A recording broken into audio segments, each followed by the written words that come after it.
막강한 여당이 등장했습니다. 더불어민주당과 더불어시민당이 얻은 이 180석, 보시는 것처럼 과반입니다. 어느 정도 압승인지 찾아보니까요. 한 정당이 민주적 투표를 거쳐 차지한 의원 수로는 역대 가장 많은 숫자입니다.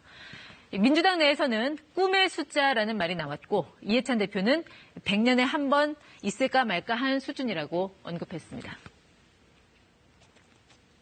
21대 국회를 이전과는 전혀 다른 국회, 일하는 국회, 국회다운 국회, 국민을 통합하는 국회로 만들 책임이 온전히 민주당에게 있음을.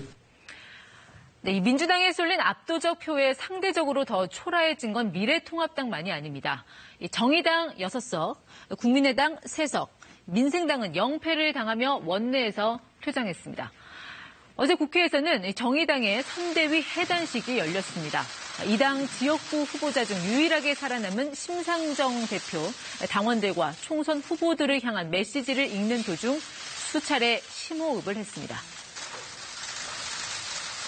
무엇보다 모든 것을 바쳐 고단한 정의당의 길을 함께 개척해온 우리 전국 금속노동조합 사무처장 시절 철의 여인으로 불리던 그였지만 끝내 눈물을 보였습니다.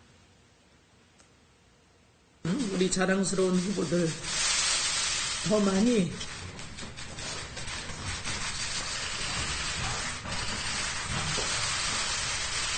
당선시키지 못해서 정말 미안합니다.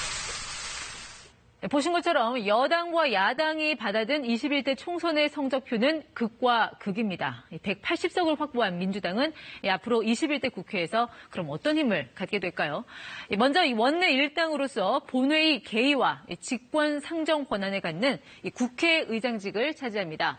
또 소속 의원 수에 따라 배분되는 18개의 상임위원장 자리 역시 민주당 몫이 더 늘어날 전망입니다. 국회 선진화법이라고 들어보셨죠? 다수당의 법안 날치기를 막자는 취지로 만들어진 건데 마음먹기에 따라서 이 법안도 무력화할 수 있습니다. 이 법안의 핵심인 신속 처리 안건, 이른바 패스트트랙 안건을 지정하기 위해서는 대적 의원 5분의 3인 180석 이상의 찬성이 필요한데 이젠 민주당만으로도 가능해진 것입니다. 지난해 고위공직자범죄수사처, 일명 공수처법 통과를 위해 4+1 공조 등 극심한 진통을 겪어야 했지만 더 이상 그럴 일도 없게 됐습니다. 20대 국회 때처럼 정의당을 원내 협상 테이블로 굳이 불러낼 이유가 사라졌기 때문입니다. 야당의 방어권인 무제한 토론, 필리버스터 역시 180명이 찬성하면 바로 중단시킬 수 있습니다. 국무총리와 대법원장 등 국회의원 과반 이상의 동의가 필요한 주요 직책도 원하는 대로 동의해 줄 수 있습니다.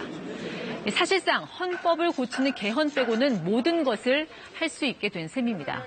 이른바 슈퍼 여당이란 말까지 나오자 민주당은 자축 분위기 속에서도 두렵다는 얘기가 함께 나왔습니다. 앞으로 국정 운영의 책임을 온전히 지게 됐다는 점에서 야당이 협조하지 않았다는 변명이 더 이상 통하지 않게 됐기 때문입니다. 이런 분위기를 의식해서인지 어제 열린 민주당 회의는 세월호 6주기를 추모하는 묵념을 시작으로 비교적 차분한 분위기에서 진행됐습니다. 이해찬 대표도 무거운 책임감을 느낀다면서 이렇게 말했습니다. 들어보시죠. 지금 민주당은 더욱 정신을 바짝 차려야 할 때입니다. 국정을 맡은 무거운 책임감을 먼저 가져야 합니다. 물론 거대 여당의 등장은 이번 총선을 통해 드러난 민심의 주문이기도 합니다. 유권자들은 코로나19 사태라는 미증유의 국난을 극복하기 위해 여당의 안정적인 국정 운영에 힘을 실어줬습니다. 반면 정권 심판론을 들고 나온 미래통합당은 도리어 국민의 심판을 받았습니다. 그래서 이번 총선은 여당의 승리라기보다 야당의 패배라고 하는 게 더 적절한 표현일지도 모릅니다. 문제는 거대 여당의 등장으로 자칫 균형과 견제라는 건전한 정치 원리가 흔들리지 않을까 하는 우려입니다. 미래통합당과 미래한국당은 103석에 불과하고 그나마 완충작용을 해줄 수 있는 군소야당은 앞서 전해드렸듯이 더 이상 존재감을 찾기가 어렵게 됐습니다. 21대 총선에서 국민의 선택은 준엄했습니다. 유권자들은 이번 선거에서 야당을 심판했지만 정부와 여당의 국정 운영 능력에 대한 국민의 심판은 지금부터라고 할 수 있습니다. 친절한 뉴스였습니다.